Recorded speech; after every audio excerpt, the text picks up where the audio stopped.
We are starting today with some simple reactions of covalently bonded molecules. यहाँ पे हम 4 तरह के reactions देख रहे हैं. Free radical reaction, nucleophilic displacement reaction, atomic inversion reaction and Berry pseudo rotation reaction.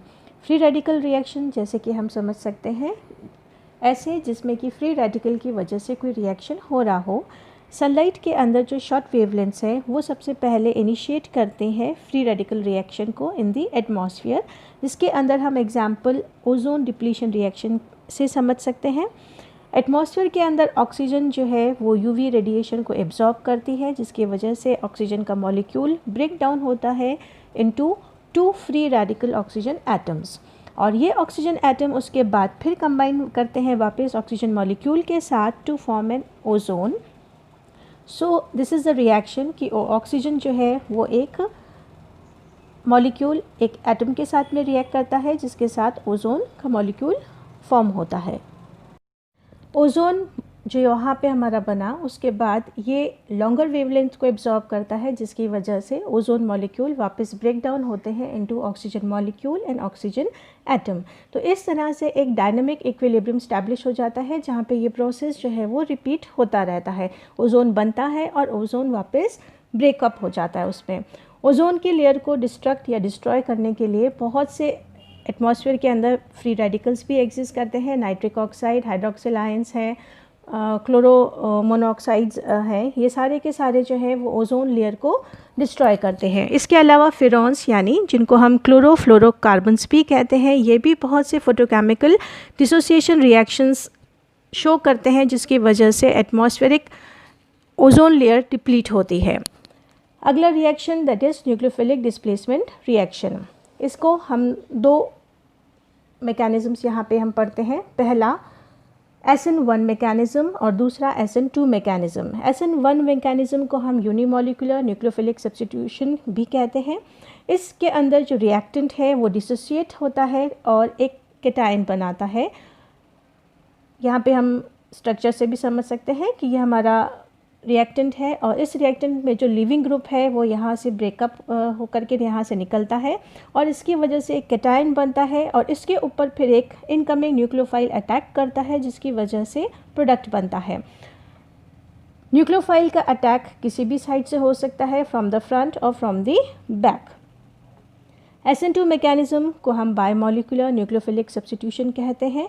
यहाँ पे अटैक जो है इनकमिंग न्यूक्लियोफाइल का और जो लिविंग ग्रुप का रिमूवल है वो दोनों एक साथ होते हैं, यानी साइमल्टेनियसली होते हैं, और इसकी वजह से एक ट्रांजिशन स्टेट बनती है जिसको हम ट्राइगोनल बाइपिरामिडल कहते हैं. स्ट्रक्चर जो है वो हमको TBP टाइप का मिलता है, right. And then you can see here the configuration of this central atom is inverted और इसको हम वॉल्टन इन्वर्जन कहते हैं. इसके कंट्रास्ट में अगर हमारा ये जो लिविंग ग्रुप है अगर एक पुअर लिविंग ग्रुप है तो अटैक जो है वो फ्रंट साइड से होगा और कॉन्फ़िगरेशन रिटेन्ड रहेगा. इसको हम सॉल्युलिसिस ऑफ क्लोरो डाइअल्काइल फॉस्फीन ऑक्साइड से समझ सकते हैं. जो न्यूक्लियोफाइल है यहाँ पे वो अटैक कर रहा है क्लोरो डाइअल्काइल फॉस्फीन ऑक्साइड को. यहाँ अटैक करता है इंटरमीडिएट एक ट्राइगोनल बाइपिरामिडल स्ट्रक्चर यहाँ पे बनता है और उसके बाद प्रोडक्ट हमको जो मिलता है that is an inverted product. That means leaving group जो है इस साइड था और अटैकिंग ग्रुप जो या न्यूक्लियोफाइल जो है वो इसके अपोजिट साइड पे जुड़ रहा है और जो स्ट्रक्चर है वो फाइनली हमको किस तरह से मिल रहा है due to an Walden inversion एक इन्वर्टेड प्रोडक्ट के फॉर्म में अवेलेबल होता है. तीसरा हमारा एग्जाम्पल या reaction that is atomic inversion reaction. यहाँ पे किसी भी तरह का कोई भी बॉन्ड ना तो बनता है और ना ही ब्रेक होता है. इस रिएक्शन के अंदर मॉलिक्यूल जो है वो अपने ही सेंट्रल एटम के रिस्पेक्ट में इन्वर्टेड हो जाता है, जिसको कि हम एक अमोनिया के मॉलिक्यूल से समझ सकते हैं. Now see the structure. यहाँ पे अमोनिया जो है वो ऊपर है और इसी को इन्वर्ट करते हैं हम तो ये अमोनिया नीचे आ गया. तो अमोनिया के केस में जो हाइड्रोजन एटम्स है उनका इन्वर्जन हो जाता है with respect to this nitrogen atom, और ये इन्वर्जन जो है वो एक ट्राइगोनल प्लेनर ट्रांजिशन स्टेट के थ्रू होते हैं. चौथा हमारा reaction that is the Berry pseudo rotation. इस रिएक्शन के अंदर जो रिएक्टेंट्स और जो प्रोडक्ट्स हैं वो सेम है, यानी उनके बीच उनमें कोई भी चेंज नहीं आता, ना ही इसमें किसी भी तरह का कोई बॉन्ड टूटता है या बनता है। यहाँ पे सिर्फ लिगेंड जो है उनकी पोजीशंस में चेंज आती है, और ये चेंज आता है with the help of tripyramidal structure, intermediate structure के थ्रू में। So let's see this with an example. यहाँ पे हमने एक्सियल पोजीशन पे जो लिगेंड है उसको ए से डिनोट किया है, और जो इक्वेटोरियल पोजीशन पे है उनको हमने ई से डिनोट किया है। तो पहला केस यहाँ पे हम अगर लेते हैं तो ए टीबीपी मॉलिक्यूल यानी ट्राइगोनल बाइपिरामिडल स्ट्रक्चर है। इंटरमीडिएट इसके अंदर स्क्वायर पिरामिडल स्ट्रक्चर बनता है, और ये फाइनली वापस कन्वर्ट हो जाता है into a trigonal bipyramidal molecule. Structure के अंदर कोई भी चेंज नहीं है एक्सेप्ट कि लिगेंड की पोजीशंस जो हैं वो आपस में एक्सचेंज हो जाती हैं, और इस तरह के रिएक्शन को बेरी सूडो रोटेशन कहा जाता है। इसको एग्जाम्पल से देख लेते हैं।